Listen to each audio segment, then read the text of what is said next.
Hello, everyone, and welcome to the podcast for part 2 of the mid-season finale. The time is finally here to talk about Firestarter part 2, and we finally know who started the fire. It was Miles. Some good things about the episode, some bad things about the episode. All around, for me personally, a bit of a mixed bag. I do want to say that I forgot last week to mention how Winston was the blackmailer, which I wasn't really expecting.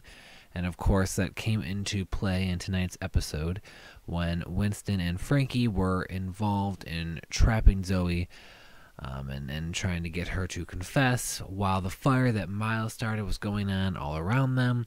But everyone came out alive. So the main plot tonight, besides all of that, of course, was everything going on in the Hollingsworth family. The election's getting really close, and Mr. Hollingsworth is definitely getting very angry continually, of course, as we've seen throughout these episodes. He hits Miles, he throws, a coffee cup at Hunter. It's just very intense, a lot of violence, it's very sad. Eric Osborne did a fantastic job with the acting tonight. A lot of emotional things, and I love at the very end, finally how all the kids come together and they want their father out of the house. They want him to face repercussions for his actions. And I'm excited to see where they're going to go with this here in these next episodes, which are not airing until April, by the way, if you haven't heard.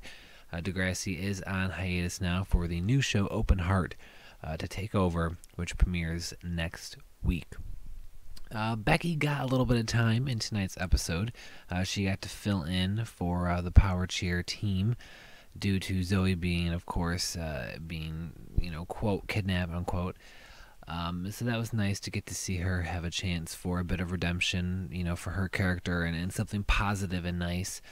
And of course, we also had Imogen revealing that Eli is the father of Claire's boy. That was also revealed tonight.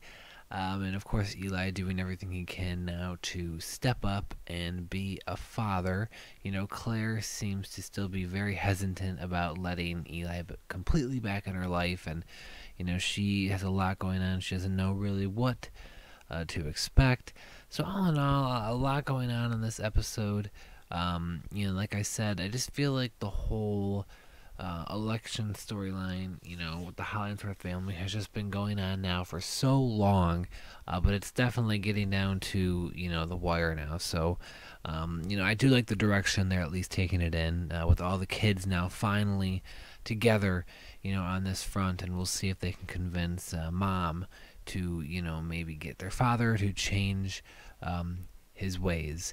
And yeah, so there you go. That is the last podcast now here until the spring, back when Degrassi returns in April. Thank you so much, everyone, for listening. I hope you all enjoyed it, and I will talk to you in a few months.